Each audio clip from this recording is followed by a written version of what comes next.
할렐루야. 오늘 저희들 금요 기도회 출애굽기 18장 1절 12절 말씀으로 출애굽기 강의 37번째 시간 말씀 나누고 오늘 우리가 기도하는 시간을 갖도록 하겠습니다. 오늘 말씀 다 읽으셨죠? 이게 무슨 말씀인 것 같습니까? 질문입니다. 무슨 말씀인 것 같습니까?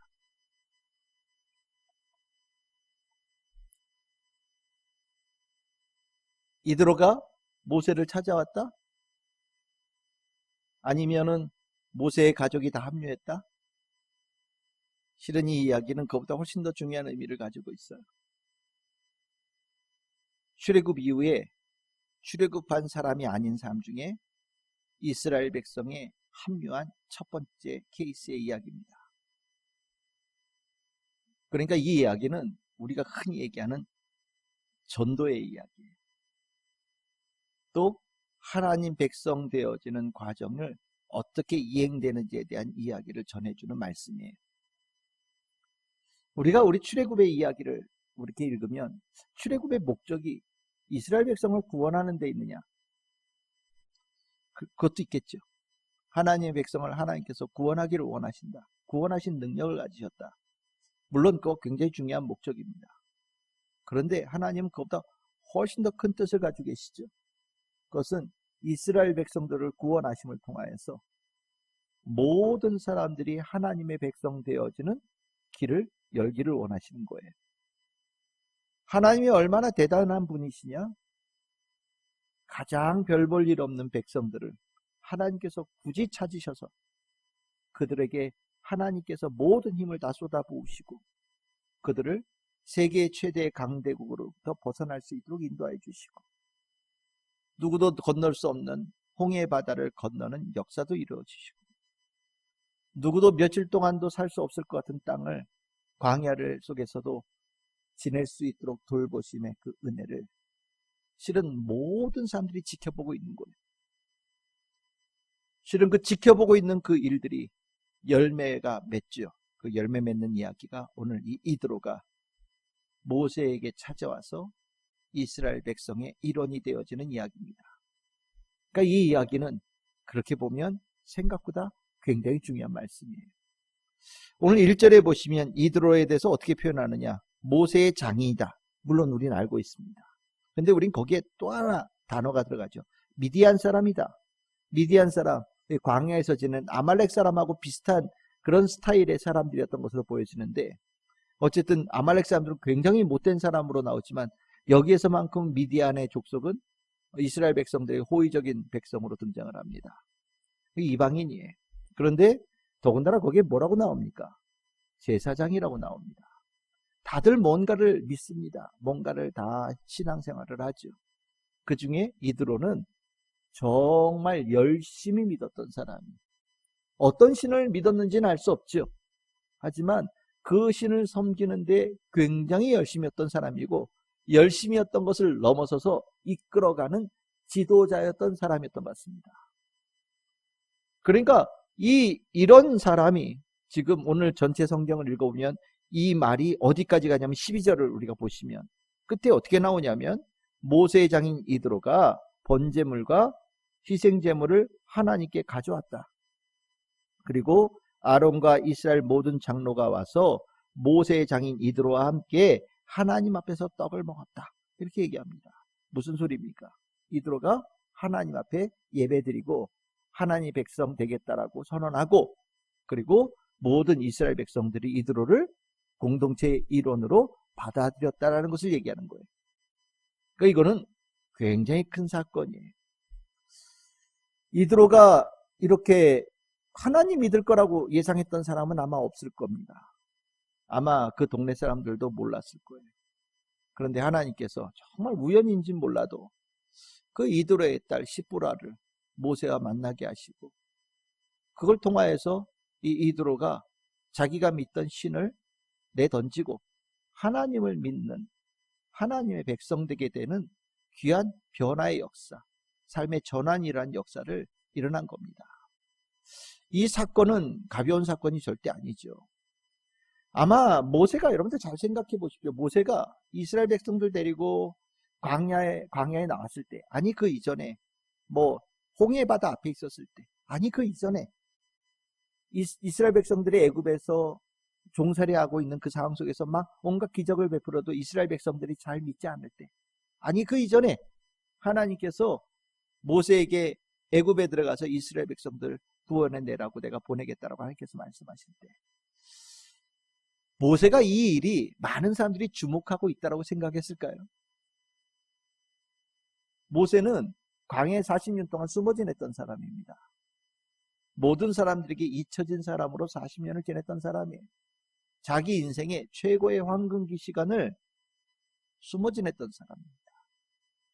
그런데 그 사람이 하나님께서 그를 선택하셔서 애굽에 가서 이스라엘 백성을 구원하는 데 쓰시겠다고 말씀하실 때, 모세는 실은 내가 왜 그런 일을, 누가 알아준다고 그런 일을, 왜 내가 그런 고생을, 내가 왜 그런 또 일하고도 요거도 먹을 수 있는 그 일을 내가 왜 하지? 라는 생각을 했을 수도 있어요. 실은 이스라엘 백성들이 모세 그 도와줬는데도 막 공격하고, 그래서 실은 마음에 상처 있고 광야로 도망간 거잖아요. 아마 모세는 내가 이런 일을 한다고 누가 알아줄까라는 생각을 했을지 몰라요. 그런데 참 그게 뭐 내가 하고 싶어서 하는 일 상관없잖아요. 정말 모세처럼 파란만장하게 산 사람 없거든요. 태어날 때부터 시작해서, 그치요? 뭐 죽음에 막 직전까지 들어갔다, 갑자기 또 건전함을 받아서 뭐 왕궁에도 들어갔다가, 그치요? 가장 죽기 일보 직전에 존재해서 애굽의 왕궁에 뭐 왕자 비스무리한 역할까지 올라가는 높은 자리까지 부귀영화도 누리고, 또 광야에 쫓겨나서 뭐 그냥 아무도 알아주지 않는 그런 이름 없는 사람으로 살기도 하고, 또 그 먼 길을 다시 돌아와서 그 자기 원하지도 않는 사람들 앞에서 이스라엘 백성들이 이끌고 또 나가겠다고 뭐 열심히 하기도 하고, 뭐 애굽의 바로는 또 어지간히 고집이 세야죠. 내가 바로라도 그랬을 것 같아요. 뭐 모세 정말 바로 앞에서도 힘들었고 이스라엘 백성들 앞에서도 힘들었고, 우여곡절 끝에 이렇게 벗어나서 왔지만 홍해 앞에 다다랐을 때 또 다들 난리 나고, 모세도 뭐 이런 일 한 번도 해본 적 있겠습니까? 얼마나 힘들었겠어요. 바다를 건너가는 그 과정도 대단한 일이었고, 그게 끝인 줄 알았더니 광야에 들어와선 또 다른 문제들이 계속해서 있으면서 모세를 괴롭히는 일들이 일어날 때, 모세는 아마 속으로 내가 왜 이런 일을 내가 왜 해야 되지? 라는 생각을 아마 잠깐 했을 수도 있겠다라는 생각이 듭니다. 그런데 그 생각들이 이런 자리가 만들어지면 눈 녹듯이 싹 사라지는 거예요. 이유가 있었구나. 내가 살아오는 그 과정을 누군가가 지켜보았구나. 내가 살아가는 이 과정이 누군가를 살려내는 일이었구나. 내가 살아가는 이 길을 통해서 하나님께서 구원의 역사를 베푸시는 그 역사의 경륜이 있는 과정이었구나. 내가 그냥 혼자서 아무도 알아주지 않는 그 쓸데없는 짓을 한 것이 아니라 어마어마하게 대단한 일을, 중요한 일을 나도 모르는 사이에 한 거였구나 라는 것을 아마 모세가 깨닫게 되는 자리가 아니었을까라는 생각이 들어요. 오늘 이 본문 앞에 하나님의 백성이 아니었던 사람들이 하나님 백성으로 돌아오는 과정이, 절차가 나와요. 절차가 쭉 나오는데 이 단어를 몇 가지를 보시면 아마 이해가 되실 거예요. 첫 번째 1절에 보시면 어떤 역사가 있냐? 들었다라는 얘기가 나옵니다. 들었다. 이도로가 와서 그 모든 일을 들었다라고 얘기합니다. 그렇죠? 하나님의 사람이 하는 일, 하나님께서 하나님의 사람들을 통하여 하시는 그 일이 소문이 나게 되어져 있어요. 아무개가 그렇게 하나님의 은혜를 입어서 구원받았더라. 그가 하나님의 예수 그리스도를 믿어서 구원받은 자가 돼서 은총을 입었더라. 복받았더라. 정말 그 삶에 이제까지 그렇게 끔찍하게 해결되지 않던 문제들이 해결되어지는 역사가 일어나더라. 소문이 나기 시작해요. 그리고 그 소문이 누군가의 귀에 들린다라는 거예요. 이 들리는 것이 실은 하나님의 백성으로 들어오게 되는 첫 번째 관문이에요. 그래서 우리가 전도라고 할 때 전도가 뭡니까? 전도는 예수 그리스도의 복음을 전하는 거예요. 말하는 겁니다. 말하는 거예요. 그의 귀에 예수 그리스도의 귀한 사랑을 전해주는 겁니다. 들려요. 언젠가는 들려요. 그 귀에 들어가게끔 되어져 있어요. 복음이라고 하는 게 영의 소리라서요. 영의 말씀이라서 귀에가 아니라 심령에 꽂히게 되어져 있어요. 누군가에게는 예수 그 한 말에 심령이 움직이는 자들이 있단 말입니다. 그래서 전도할 때 늘 언제나 전하는 것에 대한 들리게 하라 라는 얘기를 꼭 합니다. 이도로가 들었다라고 얘기를 하죠. 그래서 두 번째 단계가 뭐냐? 5절에 나옵니다. 5절에 보시면 이 십보라 모세의 아내와 그 모세의 두 아들을 데리고 이드로가 모세에게 어떻게 했다고요? 이르렀다. 찾아왔다라는 거예요. 찾아와요. 그 얘기를 듣고 찾아와. 우리가 찾아오기 힘들 때는 나 좀 데려다 주세요 라고 얘기할 때 우리는 인도자가 되어서 그 사람을 교회로 이끌죠. 여러분들 교회 오기 싫은 사람은요, 여러분들 세상에서 제일 비싼 자동차로 모신다고 해도 안 옵니다. 풀코스 제일 VIP 대접하겠다고 얘기를 해도 절대 안 와요. 대신 마음 한구석에 갈까? 라는 마음이 갈까의 기억자만 있어도요, 여러분들이 한번 가자 그러면 못 이기는 척 하면서 가요. 대신 뭐 우스갯소리로 충청도 사람은 3번은 물어봐야 된대요. 알고 계시죠? 네, 3번은 물어봐야 이제 본심이 나오는 거래요. 3번까지 안 물어보면 그거는 물어본 게 진심이 아니다 라고 얘기를 한다니까, 혹시 여러분들이 만나는 사람이 충청도 출신의 분들이라면 3번은 물어보셔야 돼요. 가자. 에이 싫어. 가자. 에이 싫어. 그리고 돌아서면 안 된다는 거예요. 한 번 더. 한 번 더 가자. 그러면 갈까? 뭐 이렇게 얘기하면 된다는 거죠. 그래서 3번은 물어봐야 된다. 이게 예의래요. 어쨌든 그렇게 가고자 하는 마음이 기억자만 있어도 3번 정도 물을 때 한번 가보고 싶다라는 마음을 표현하면서 이끌려서 온다라는 거죠. 이미 그 안에 복음의 씨앗이 들어가서 그 강팍한 마음을 균열내기 시작한 신호인 거예요. 이게 두 번째 단계입니다. 그럼 세 번째 단계가 뭐냐? 6절에 보시면 두 아들과 더불어서 내게 왔다라고 얘기를 하면서 도달했다라는 것을 내가 이 자리에 내 의지를 가지고 왔다라고 분명하게 선언을 합니다. 그리고 7절에 보시면 모세가 나가서 그를 맞이했다라고 얘기를 하죠. 그리고 나서 어떻게 했다고 얘기하냐? 장막에 들어갔다라고 얘기합니다. 그를 이 모세가 모셔서 들어오는 거예요. 찾아왔다고 다 된 거 아니에요. 교회에 왔다고 다 된 거 아니에요. 교회에 온 사람은 아직 그에게 필요한 절차가 남아있어요. 그를 모세가 장막으로 데리고 들어갑니다. 근데 이 장막이 어디냐가 중요한 거죠. 이 장막은 그냥 모세가 기거하는 장막이 아니에요. 왜냐하면 이 장막이 나중에 12절을 보니까 뭐하고 있어요? 예배드리고 있잖아요. 그러니까 이 장막은 단순한 기거하는 장막이 아니라 예배드리는 장소예요. 아마 그 모세가 시내산으로 가는 그 과정 속에서도 하나님께 예배드리는 특별하게 구별한 그런 장막이 있었던 것 같습니다. 그 장막으로 이 이드로를 모셔드린 거죠.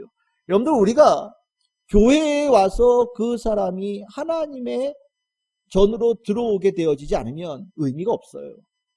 우리가 전에 전도할 때는 이제 우리가 보통 구역 모임 같은 데서, 가정 같은 데서 가까운 이웃들을 모셔서 예배에 같이 참석시키고 뭐 그러면서 전도한다라고 얘기를 했죠. 맞아요. 그게 중요한 절차죠. 그 절차가 이어져서 교회로 들어오게 돼 있는 거예요. 그래서 우리는 뭐 교회에서 우리가 구역 모임을 하지만 실은 각 그 구역이 지역으로 돼 있으면 그 지역에서 예배를 드리는 게 중요한 의미를 가지고 있어요. 요즘에는 이웃들과 소통이 거의 없다 보니까 실은 이게 어려울 수도 있겠지만 그 지역에 실은 요즘에 옛날에는 믿음으로 모였는데 요즘에는 먹으러 다니라고 모이더라고요. 예. 안 모이는 건 아니에요. 예. 뭐 애들 때문에 모이고 뭐 먹으러 가면서 모이고 쇼핑 가려고 모이고 모이긴 모여요. 근데 전에는 그 모임 중에 제일 큰 모임이 뭐였냐면 교회 다니는 사람들의 모임이 컸죠. 근데 요즘 그 모임이 줄어들어서 문제긴 한데 어쨌든 그 모임이 거기서 끝나면 안 돼요. 반드시 교회로 그 발걸음이 와야 되는 거예요. 예배 초소에 와서 예배 드리는 자가 되어질 때 그가 하나님의 백성이 되어질 수 있는 중요한 문턱을 넘어서는 거라는 거죠. 이 모세는 기꺼이 이드로를 그 장막 안으로 모셔드립니다. 그 모셔드려서 뭐를 하느냐? 8절. 자신이 있었던 그 일들, 그리고 그동안 했던 고난들, 그리고 하나님께서 구원하신 일들, 이거를 뭐 했다고요? 말했다라고 얘기합니다. 일종으로 말하면 설교한 거죠. 하나님이 이런 분이셔요. 전엔 들었잖아요. 제3자를 통해서 들은 거예요. 풍문으로 들은 겁니다. 그런데 실질적으로 그 일을 경험한 사람이 생생한 자신의 삶을 이 성전 안에 들어온 사람에게 전해주는 거예요. 우리 하나님은 이런 분이십니다. 우리 하나님은 이런 귀한 분이십니다. 우리 하나님은 이렇게 존귀하신 분이십니다. 라고 그 앞에서 생생한 믿음의 복음을 전하는 거죠. 이 복음을 전하는 거 굉장히 중요합니다. 교회 안에서 우리가 맛있는 밥을 주는 것도 중요하지만 더 중요한 거는 믿기 위해서 온 사람들이에요. 밥 먹으러 온 사람들이 아니란 말이죠. 결국 그 심령에 생명의 씨앗이 싹이 나기 위해서는 성령의 기름 부으심이 있어야 되는 거예요. 성령의 기름 부으심은 복음을 전할 때 성령의 기름 부으심이 있습니다. 그래서 이 진심으로 모세가 자기가 가지고 있는 모든 마음을 이 이드로에게 전한 거예요. 정말 진심을 다하여 사랑하는 마음으로 전했다라는 거죠. 그랬더니 어떤 역사가 있냐? 9절에 나옵니다. 이드로가 뭐 했다고요? 기뻐하였다. 그 말을 들어서 마음에 새겼다라는 겁니다. 여러분들 우리가 이게 뭐 전도 축제나 뭐 이런 걸 할 때 전도해가지고 오지요. 이 오면 이 앉아있는 모습이 벌써 예수 그리스도의 말씀 복음을 듣는 길을 가지고 그 마음을 가지고 온 사람은요, 그 얼굴에서 기뻐함이 생겨나요. 참 믿기 전에는 세상에서 재미없는 얘기가 예수 교회에서 하는 복음 전하는 얘기처럼 들렸는데, 이 마음이 준비되어지면 세상에서 가장 기쁜 소식이 바로 그 소식이라는 걸 알게 되어져요. 이건 영이거든요. 귀가 아니고 육신이 아니고 영의 기쁨을 얘기하는 거예요. 이드로는 듣고자 해서 온 거예요. 믿고자 해서 온 겁니다. 그랬더니 정말 모세가 진심으로 자기에게 있었던 일들을 전했더니 그 안에 기쁨이 일어났다라고 얘기를 해요. 그리고 여러분들 10절에 하나님을 찬송하였다. 이드로가 하나님을 찬송하였다. 하나님 정말 대단한 분이시군요. 인정하였다라는 겁니다. 그리고 11절 내가 알았다라고 표현해요. 내가 알았다라고 하는 것은 내가 믿겠다라는 말과 똑같은 말입니다. 모세가 경험했던 그 모든 경험을 내 경험으로 받아들이겠다라는 거예요. 내가 마치 바다를 건너온 것처럼, 내가 마치 애굽에서 10개의 재앙을 통해서 나를 구원하신 일을 생생하게 경험한 것처럼, 광야에서 하나님께서 물을 주시고 먹을 것을 주시고 대적을 물리치신 그 일에 내가 한가운데 있었던 것처럼 그 모든 것들을 내가 완전히 수용하겠다는 뜻이에요. 이드로는 결단을 한 거예요. 내가 그 하나님을 나도 똑같이 고백하는 자가 되겠습니다라고 결단한 거예요. 그리고 나서 12절에 보시면 이드로가 아까 말씀드렸듯이 하나님 앞에 예물을 올려드리고, 그렇죠? 하나님께 예물을 올려드리고, 그리고 믿음의 형제들과 기뻐하며 이제부터는 우리 형제입니다 라고 어깨 동무하면서 같이 기쁜 식사의 자리를 가졌다라고 얘기하는 거죠. 이 과정이 출애굽의 경험을 하지 않았지만 마치 출애굽의 경험을 한 자인 것처럼 이스라엘 공동체 안에 들어오게 되어지는 중요한 절차가 되는 거예요. 전도는 이 단계까지 가야 전도가 되는 거예요. 영혼의 구원은 여기까지 가야 영혼 구원이 되는 거예요. 이 과정에, 이 모든 지금 이 과정의 주인공은 누구냐? 이드로예요. 모세가 아닙니다. 이드로가 들었고 이드로가 찾아왔어요. 그리고 모세가 전한 얘기를 들었습니다. 그리고 그것을 듣고 기뻐하고 찬양하고 내가 믿겠다라고 결단하고 하나님 앞에 가서 예물 드리고 그 믿음의 형제들과 기뻐하며 식사를 하는 자가 되어졌다라는 거예요. 전에 내가 믿었던 신들은 내가 내버리고 이제부터 하나님 믿는 자로 살겠다라고 새로운 삶을 선언하는 자리가 됐다라는 거죠. 여러분들 이 일에, 이드로의 이 변화에 아까 말씀드렸듯이 모세가 그동안 그 했던 일들이 의미가 있었던 거예요. 결국 모세는 이드로가 찾아와서 자기를 인정해주고 내가 믿는 하나님을 함께 믿는 그 역사가 일어날 때, 내가 살아온 이 과정이 정말 귀한 일이었구나 라는 것을 분명히 깨닫고 성경에 나오지 않지만 하나님께 높이 높이 찬양하는, 아마 이제까지 살았던 날 중에서 가장 기쁜 날로 이 하루를 보내지 않았을까라는 생각을 갖습니다. 어떻습니까? 저는 여러분들이 이 믿음을 정말 잘 빡세게 정말 강하게 힘있게 믿음 생활 잘하여서 나를 구원하신, 우리를 구원하신 하나님의 이 귀한 경륜을 제대로 펼쳐낼 수 있는 우리 성도들이 되어져야 되겠다라는 생각을 갖습니다. 그리고 우리를 통하여 우리가 이 살아가는 이 과정이 무의미하지 않아요. 우리가 이 살아가는 이 과정, 신앙생활하는 이 과정이 언젠가 누군가를 구원하는 하나님께 쓰신 귀한 도구가 분명히 될 거라고 저는 믿습니다.